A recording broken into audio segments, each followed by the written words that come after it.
Welcome back to the DFS Build MLB edition. Taylor, opening day. How ready are you for baseball to be back? So ready, Kevin. It's the best game of all. We all love it the most. So This is to dive back in. This is Taylor's bread and butter. He crushes in MLB DFS. Not to say you don't crush in NBA and NFL either, but this is your specialty, and I think it's your number one sport, right? The one you like the most? Without question. Yeah, so it's going to be a lot of fun. Nice to be able to do a show for opening day. Because baseball is every single day, obviously, I don't think we can promise we will do shows all the time, but we're going to do it as much as we can.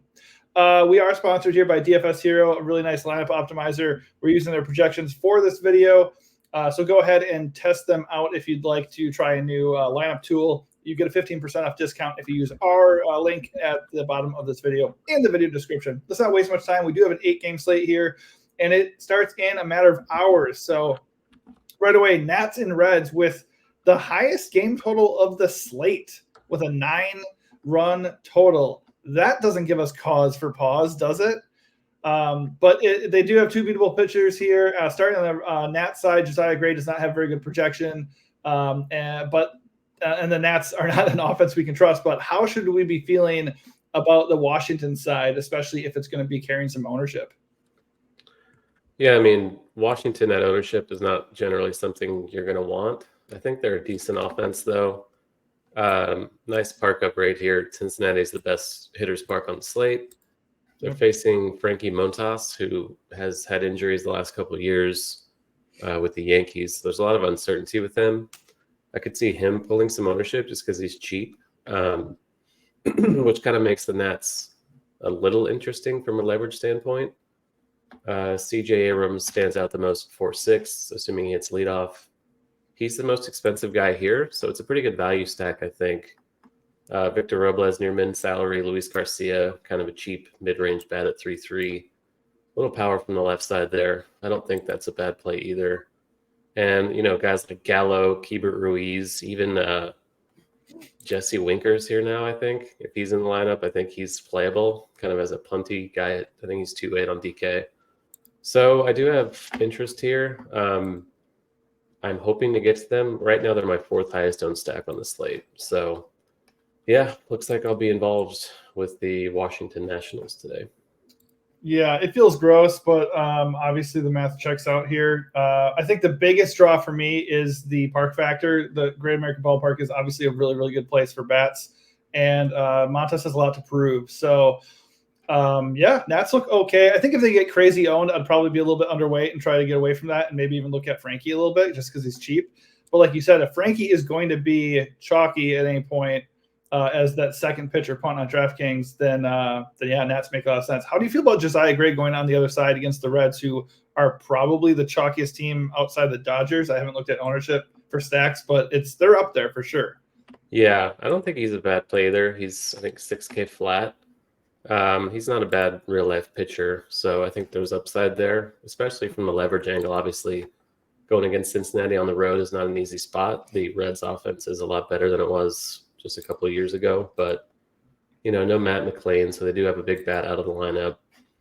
I think Gray is a fine kind of punty type if you're risk tolerant. If you're entering 20 or 150 into a contest, I don't think I'd play him in single entry. That might be a little too thin for me, but he'll be in my pool for sure for larger entry stuff.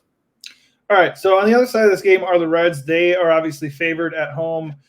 They have the more lethal offense for sure. They look really good. I hate always just going right to the chalky offense and be like, all right, fuck it, they look good. But they do look good here. Josiah Gray can be blown up pretty easily. And they just like have a pile of green in their lineup as far as their power and getting on base. They do strike out a bit, though, so that is where the Gray interest probably comes in. But the park factor elevates the Reds quite a bit here. So how do you feel about stacking them up? And are there any guys that you would kind of single out if you wanted to target them as secondary plays? Yeah, I mean, they are going to be popular, but I think it's reasonable. Like I said, it's the best hitter's park on the slate. Gray, a couple years ago, had home run issues, really not so much last year, but that might have been more luck than anything else. His numbers overall, like under the hood, don't really look that different from 22 to 23. So I think there's merit. Cheap guys like Will Benson from the left side is going to be popular. Jake Fraley, assuming he hits in the top 4 of the lineup, is going to be chalky, I think, too. Nick Martini back in our lives. A's legend Nick Martini. Don't really want to look his way. I think he's kind of a shaky value at 3K, but at the top there's Ellie De La Cruz. Obviously, the power speed with him is intriguing. Yeah, the thing is, like, this stack is just cheaper overall than LA. You're paying top dollar for the Dodgers, not so much for the Reds. So ownership's, merited, I think, on this team. Yeah, for sure. How do you tend to feel, and like, what is your approach in general when it comes to a chalky offense like this? Like, if they're going to be super owned and you're going into tournaments, do you tend to just eat that chalk and try to get different in another way? Or do you, because like with NBA, if there's, a really chalky guy that you might not be high on, or there's a comparable play you can pivot to, that's an easy call. But with MLB stacks, it's a lot more volatile. So how do you approach that? Just for the viewers, like, how do you make that call? Yeah, I generally, if it's like a 20 max or 150, depending on the slate, the size of the slate, that kind of thing, I'm not going to be too overweight on any offense. I like to spread things around for sure. Rain outcomes wide, particularly for hitters. So chalky stacks often fail, of course, in a really long season like this. Cincinnati and LA today are going to be the chalk. I plan to have some of them. I might be under the field on both just to kind of spread things out a little more. But yeah, like, they're clearly the best spots on the slate. I won't be fully fading them, but certainly if you're playing them, you're going to be playing them with a very contrarian secondary stack or some really contrarian pitching options. Yep, makes sense. All right, moving on here, we got the Giants and the Padres in San Diego. Let's see, this is a 7.5 total, so obviously it's leaning more towards a low-scoring game with Logan Webb and Yu Darvish on the mound. Starting on the Giants side, Logan Webb has an okay projection, but obviously the Padres are not a very good draw. He's not favored to win. And then the Padres offense has a lot of pop, but Yu is not exactly a pitcher we like to stack against. So how are you approaching the Giants side of this?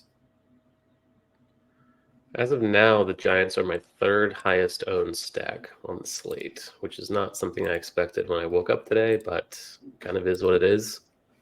Darvish isn't really what he used to be necessarily. Didn't miss as many bats as usual last year.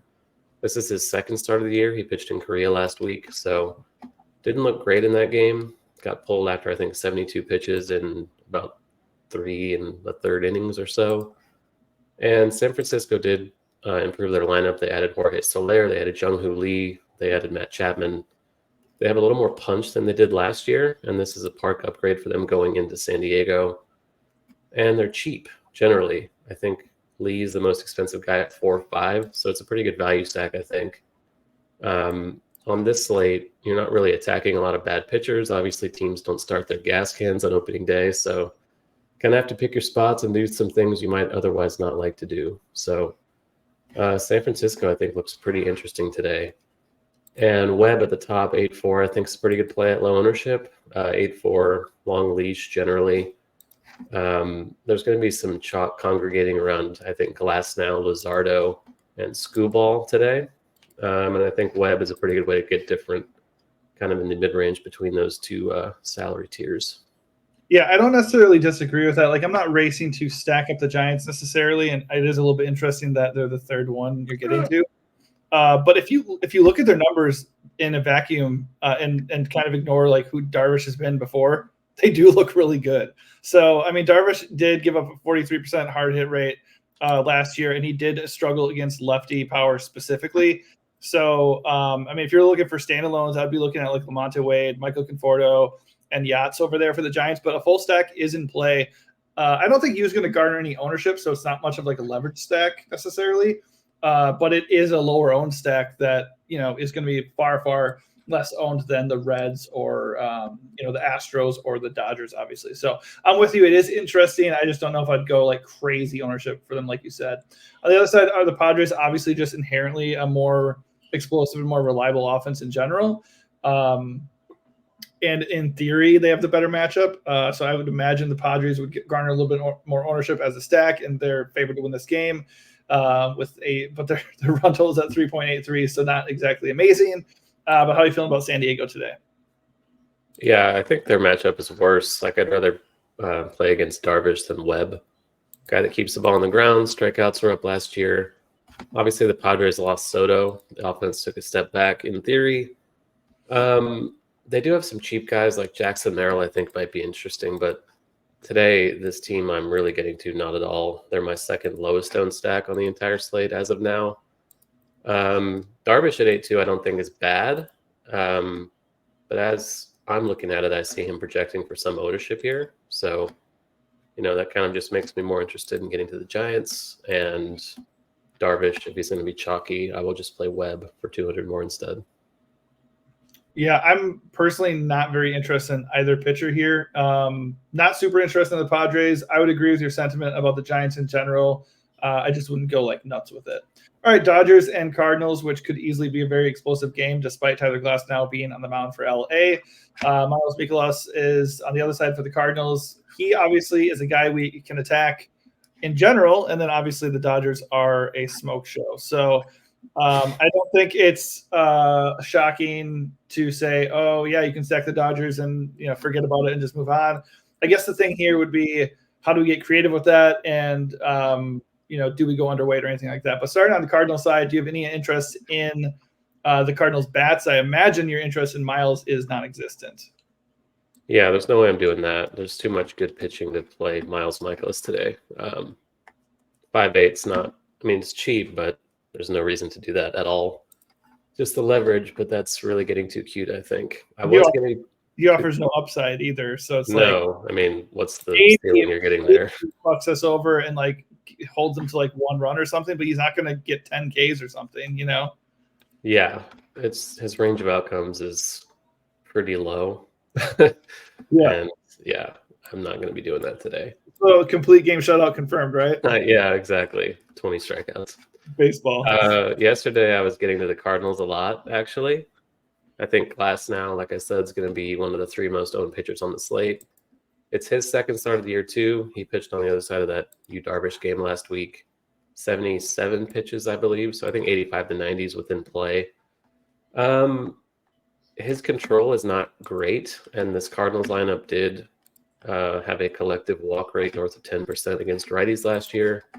That could get him into some trouble today. And it's really not a bad lineup.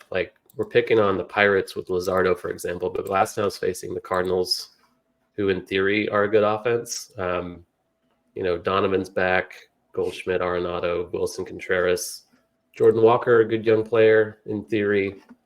There's kind of a lot to like in this lineup. I'm not getting to as much now as I was yesterday. I do think they're playable, though, even in single entry as a supreme leverage stack. You're going to lose more often than you win, but when you win, you're probably winning all the money. So I think the Cardinals are certainly in play today. This is also one of the better hitting weather games on the slate. Yeah, I completely agree. This is not us saying the Cardinals are a super safe stack or the best stack as far as matchup goes. They're not safe at all. No, yeah. this is what you have to think about in baseball. You cannot just enter a tournament and go, oh shit, okay, Dodgers and Reds, let's go. That's probably not going to get you very far because everybody's going to be on those teams. So whether it's a secondary stack or a couple one-offs of Cardinals or a full Cardinal stack, which is probably the strategy that would actually elevate you if you did do it.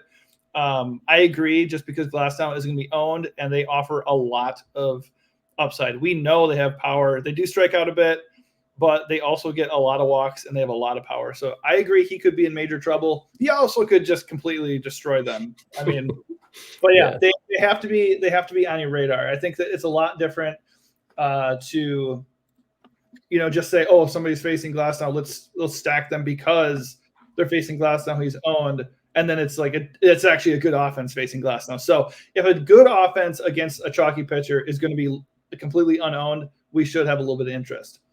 That being said, on the other side are the Dodgers, and they obviously look awesome because they're the Dodgers. I do think it's worth noting that obviously as great as they are and as stacked as they are and as good as the matchup is As good as the weather is, it's still baseball. Sometimes they just don't get it done. Sometimes it doesn't happen.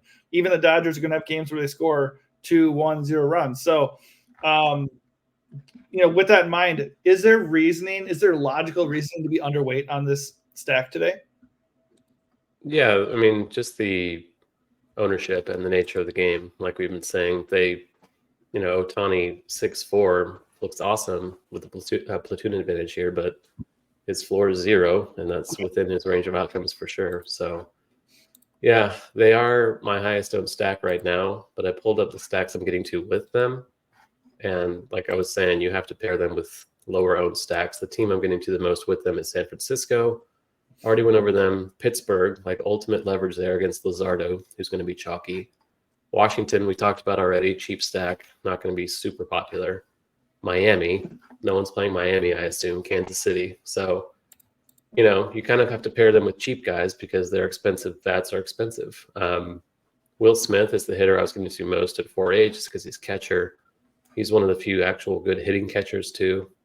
So happy to look his way. Should hit 4th in the lineup. Gavin Lux looks okay. Second base, shortstop eligible makes him easier to get to.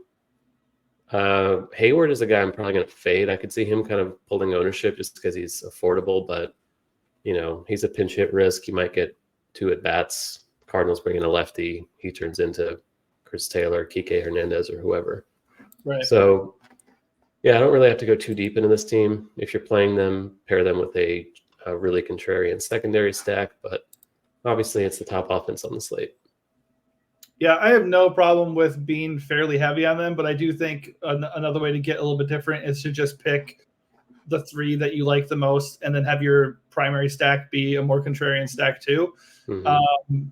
You can go either way. I mean, obviously, I would prioritize Ohtani, Betts, and Freeman. And the funny thing is, Freeman's not even carrying ownership right now. So if you slot in Freeman at first and Betts at second and Ohtani at outfield, and then you go stack Pirates, or something like that, that actually allows you to go get pitching still. The problem is they're very expensive. So doing a 5 stack on the Dodgers and then it being a little bit underwhelming, you're pretty fucked all of a sudden. So I think right now my favorite approach is picking my favorite 3 Dodgers and then getting the other stack. So I think we're kind of aligned there.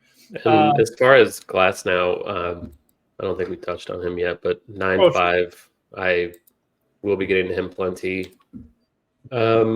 Generally with pitching, I don't mind pairing chalky pitchers together as long as the offenses are going to be contrarian enough. So Glass now I'll be getting to a lot, along with Luzardo and Skubal, just like everybody else today. Yeah, pitchers in general, I feel with MLB DFS are just more consistent as far as their projection goes. Just naturally, it's a lot more stable. It's a lot more it's wider range of outcomes than an NBA projection, but in general, pitchers are a lot more predictive than hitters. Yeah, they can go full Matt Latos and just get negative. They can do that to you.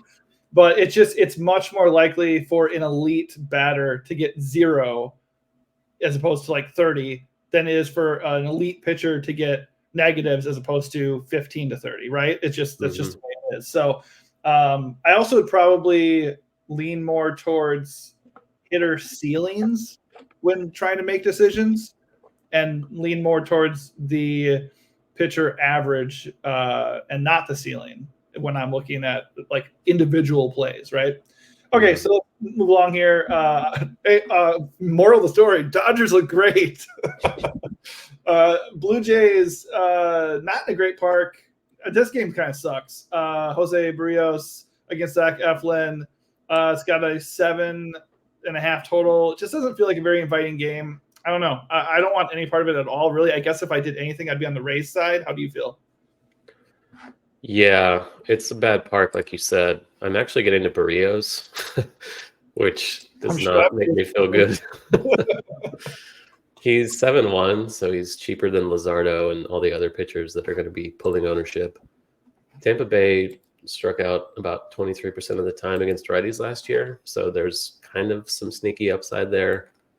I don't think anyone's playing him. He doesn't project great, but beyond the top 3, I think the pitcher ownership is going to be pretty condensed, or spread out, I guess I should say. So Barrios looks fine. I'm getting to Toronto the least of any team on the slate offensively, though. So yeah, I'm with you on that one. Yeah, just the park factor in general. I mean, Toronto has got power, in theory, and they don't really. I don't think they strike out that much, do they? No. So yeah, I mean they're fine, but the park probably, and Eflin's a decent pitcher, so that probably gets me away from it. Berrios, I mean, now that I look at it, you're not crazy here because his struggle is primarily coming against the left side of the plate, and obviously you got Brandon Lowe, but that's kind of it as far as they're pretty ready heavy. Yeah, they really are. And by the way, not that Wander Franco was a left-handed bat necessarily, but he was. Switch, I think. He was lefty. He switch, right? Switch, yeah. Oh, okay. But my point ain't necessarily, right? He would have been lefty against Barrios, is the point. Either way, right, of course. But either way, they're losing a very good bat. So they don't have him anymore, and they don't have a lot of guys that attack Barrios in the way that they don't have Josh Lowe either, another lefty that's pretty good. Yeah. Right. So I hate it, but I also don't hate it. I hate it too, and I also don't hate it. All right. So, and we're just not really super excited about the Jays in general. Does that mean you like Eflin a little bit too? Because it's similar price range. A little bit. He projects better overall, but I do think his matchup is a little more daunting. Toronto's similar though. Like they're pretty righty heavy, and Eflin obviously being a righty generally profiles okay here. He is cheap. I'm getting to him about 10%. Barrios was about 17%. So I do think he's a fine play. Barrios slightly cheaper, so that's kind of where I'm leaning. As far as the Rays, I do have a little bit of Brandon Lau, 4K, second base, kind of cheap with some power, platoon advantage against Barrios. Palacios, Caballero, like the lineup's kind of ugly, which I think is why Barrios is popping a little bit for me. Like Rene Pinto's the catcher today, Harold Ramirez, Jose Siri. It's not the most imposing lineup for Tampa Bay. I'll have them a little bit, but offense in this game is largely something to ignore, I think. Yep. All right, Twins and Royals for a divisional showdown, 8 total. So there could be a little bit of offense in this game, which is a little bit surprising considering we have a pretty good, two pretty good pitchers. We have Pablo Lopez for the Twins, and we have Cole Reagans for the Royals. So how are you feeling about this game? Obviously, starting on the Minnesota side, Lopez feels like the more stable pitcher with the better matchup, I guess. But he's favored to win here, too. I don't know. Are you paying for Pablo? Are you stacking the Twins? I'm not really getting to a ton of Pablo. I think his price just kind of prices him out. Glass now a little more expensive. Skubal a little bit cheaper. I mentioned liking Logan Webb, cheaper too. And Kansas City was a pretty low strikeout offense last year. There's upside, but I will not be getting him a ton. I'm getting to the Twins more than I want to. They're about my 5th, 6th highest owned stack, I think, right now. I just don't know if projection systems have caught up to Reagans. He was really good in the second half of last year after he went to Kansas City. They do have righty power, though. Byron Buxton's back. Royce Lewis was on a tear at the end of last year. Carlos Correa is solid. Carlos Santana's there now. It's not a bad lineup overall. I don't think it's worth fully fading just because there's upside there. Ryan Jeffers also a catcher with decent power upside. So I will be getting to Minnesota a little bit. I don't feel good about it because Reagans, I think, is probably better than projections might think, but kind of is what it is. We're targeting good pitchers all day today, so picking your spots, I think, is fine with Minnesota. Yeah, I think both of these offenses are perfectly capable, and these pitchers are both going to garner a little bit of ownership. So I actually don't mind a couple of stacks on either side. The sample size for Reagans isn't very large, but I think if you're going individual, it looks like they're going to just fire up righties, and that makes sense. It gets a lefty for them. I mean, they have some power, the Twins do. So, yeah, it does make sense. On the other side for the Royals, I just don't really like picking on Pablo. He doesn't give up a lot of power, and he can obviously go nuts with strikeouts, but they don't strike out a lot, and they are a little bit underrated from the power department. So they also have a good amount of lefties to throw at him, and that's probably the side to target him at. So if you're going to go with Royals, I'd probably go lefty heavy. But yeah, I don't know. I think Twins would probably be the side I would target here if I did go heavy. But yeah, did you touch on the Royals side? How do you feel about KC? No, they're kind of a middle of the road offense today. Like Lopez is one of the better pitchers, probably. Yeah.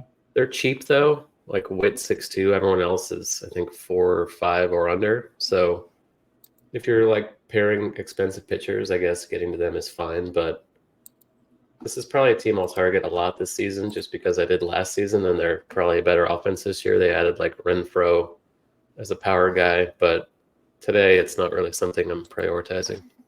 No, he's usually best served as a lefty masher. I like I said, I don't think I'd go full stack here because Pablo just is not a guy you full stack against usually.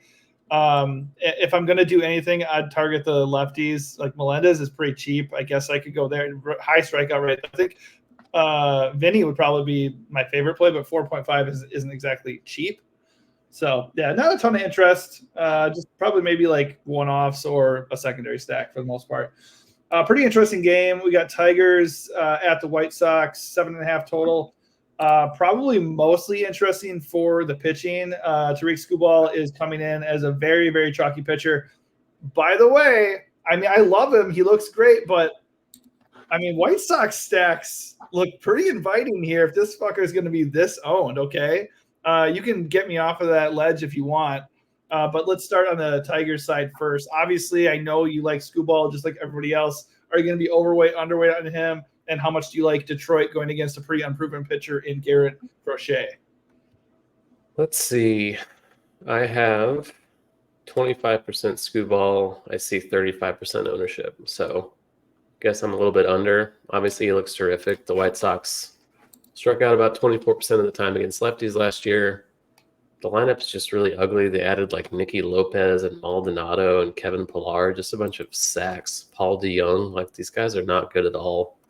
This offense is very top heavy. They do have power, like, Robert Jimenez, Andrew Vaughn, Yohan Moncada. But the bottom half is just so gross. I will be getting to Skubal quite a bit. Like I was saying with Glasnow and the Dodgers, you're not going to want to pair him with Dodgers and the Reds because that's going to be the trendy path, I assume. So great play. No qualms with him at all. As for the Tigers, Crochet's or a reliever becoming a starter.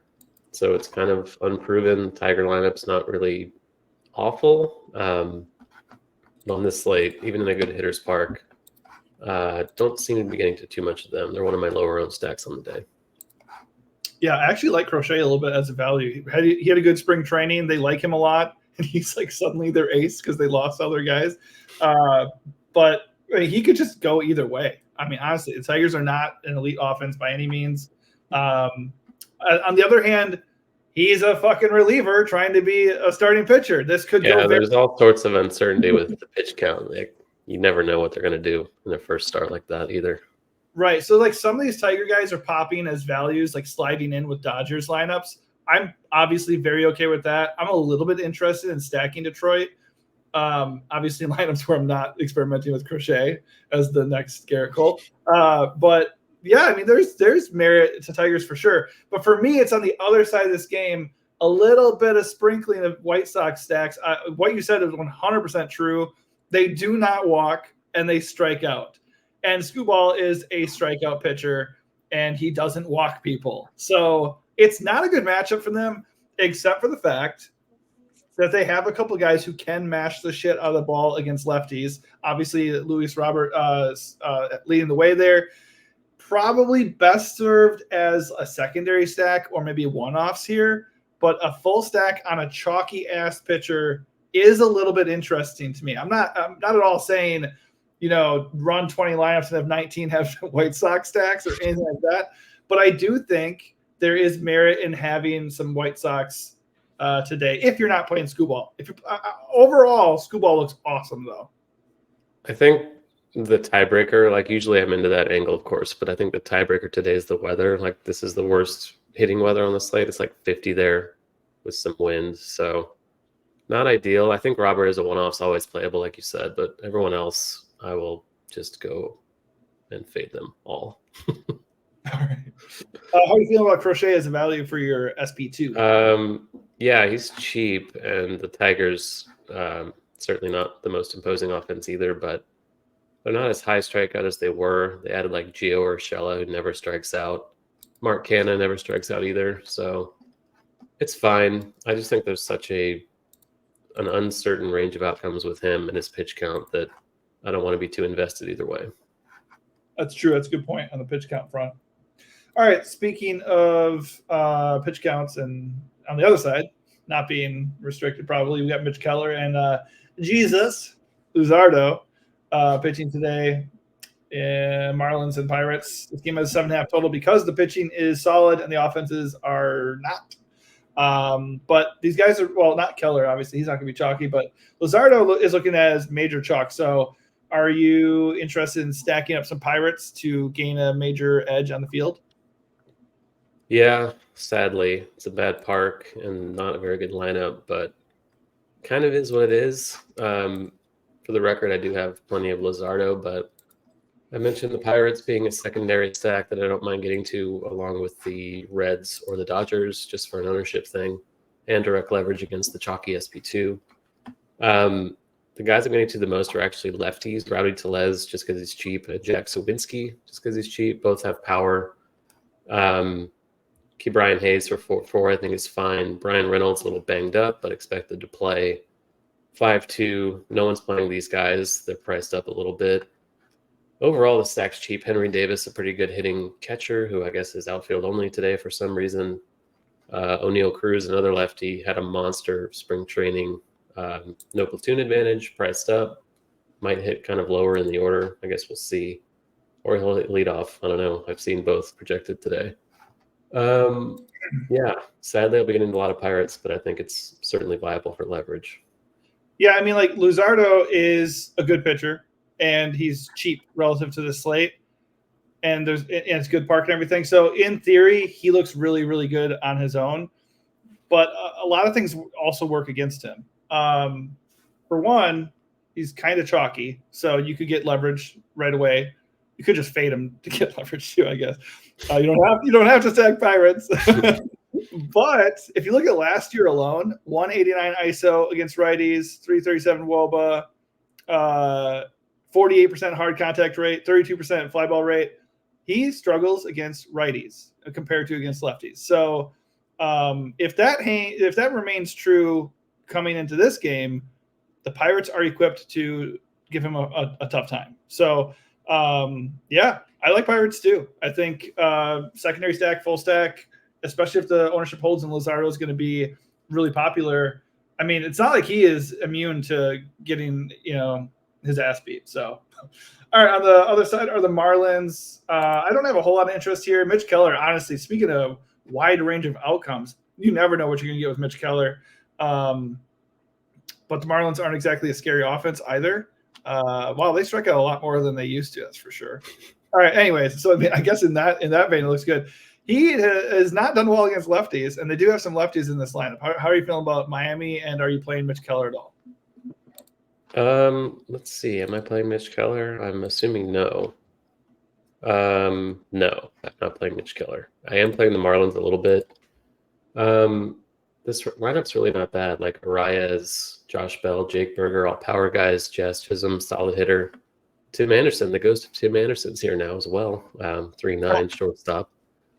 Not my highest owned stack, but they are 7th for me. So not something to prioritize, but I think as a differentiator, Mitch Keller's probably one of the weaker pitchers going today. So I don't think it's a bad idea. No, I think it's totally fine. Definitely, yeah, I agree. Definitely not like at the top of my list, but if you want to stack Marlins, that's totally cool. All right, last game of the day, we have Yankees and Astros, the grudge match of all grudge matches, which is stupid because the Astros always beat them. But it is your boys, your Houston team, and they look really good against Nestor Cortez, who can strike the shit out of everybody, but he also gets hit a lot and gets hit hard by righties specifically. At least last year he did. But yeah, this looks like a pretty damn good spot for the Astros. And I don't think we should ever cross off the Yankees, especially when they're facing a southpaw. But starting on the Yankee side of this, they're facing Framber, Valdez. How do you feel about them? This is interesting. Obviously, they have a ton of power. Valdez kind of shaky at the end of last year in the playoffs. I'm not sure what to expect there. Obviously, he's a huge ground ball guy when he's right, but they do have a lot of righty power throws. Judge, see the standout. Stanton, relatively cheap. They have Juan Soto now, obviously from the left side. Don't mind that ever. I think he's still quite good against left-handers, so it's kind of expensive, but with the Dodgers out there, no one's going to be playing them given the matchup. But I do have some interest. Gleyber Torres, another decent righty power bat, should hit leadoff for them. They're not one of my higher owned stacks. They're more toward the bottom, but this is one of those offenses that you can kind of always get to every single day and, hope for the best. Yeah, I really, really like the Yankees. Obviously, they could strike out a shit ton, and Valdez could have a really, really good game here. But they put the ball in the air a lot, and they have a lot of power here coming against the southpaw. This is the matchup they like. So obviously, you could do one-offs with. I mean, even Soto, you can even lefty versus lefty. You could use Soto here, but obviously Judge and Stanton stand out the most. Torres, like you said, looks pretty decent too. But a full Yankee stack, unowned, looks pretty appealing actually to me. I like them. I like them quite a bit. Not really necessarily going out of my way to use Valdez either, just in general, because I mean the Yankees obviously, even if I'm not stacking Yankees, it is a good K matchup for him, but it feels like not. It feels not good. On the other side, Houston does look better though because Cortez it just provides a better matchup. They don't strike out nearly as much as the Yankees do, and Cortez is just a lot more hittable. And speaking of power, I mean Astros obviously have plenty of it. So the only issue is they're going to be chalkier. So I would imagine you have a good amount of interest here. Actually, not really. Like they're kind of middle of the pack for me too, just because salaries are high. Not the best matchup either. Yainer Diaz, obviously the standout 3K flat power hitting catcher, looks really good. Remember, I have around 10% of too, just because he's 8K. He's a little cheaper than he usually would be. And when he's right, he can get easy innings, easy outs with the ground balls and stuff. Otherwise, Jordan's priced up, Tucker's priced up, lefty. Yeah, I'm not getting to a ton of them. I think it's just a salary thing on this tape, but this is kind of the same thing as the Yankees. Like you can always get to them just because they have talent. Yep. All right, so that does it for our game-by-game breakdown. Real quick before we wrap things up, obviously running a bit long, but hey, MLB opening day, lot to talk about. Tyreek Skubal leads the way as the chalkiest arm on the slate. Like I said, White Sox season. I swear it always happens. Whoever the chalkiest arm is on opening day gets blasted. So it's just worth noting. But as far as the really chalky arms go, who's the one that you are really confident to slide in there as your number one pitcher, and who is one that is chalky that you will gladly be underweight on? Well, I think Pablo Lopez is the one that is pulling the ship, not going to really into. Same as Frankie Montas. I'll be getting the top Scoop, Lazard, and Glass now a good bit, along with our boy Barrios, like we talked about. Yeah, worth noting that Scooball and Glasnow are appearing in 37% for the optimal lineup. That is pretty interesting. You have me on Barrios a little bit now, so that scares me, but you know what you're talking about, so I'll lean with you a little bit there. As far as stacks go, let's see, these are the latest numbers. Let's see, stack ownership. Dodgers and Reds leading the way at 14%. That should shock nobody. Astros, you feel like they're more middle of the road. They are third at 9%. Tigers at fourth, and Nats at Great American Ballpark as the fifth most popular stack on the day. Do you disagree with anything that's coming in there as far as stack ownership percentage goes? Yeah, I think the Astros are a bit too high, and the Giants are too low. So I don't San Francisco quite a bit. All right, man. Sounds good. That does it for our game-by-game breakdown. Hopefully we help you out a little bit. If we do, give this video a like and consider subscribing to our channel, The DFS Build. We obviously cover MLB, NBA, and NFL when it's in season. So we wish you luck, and thanks for watching.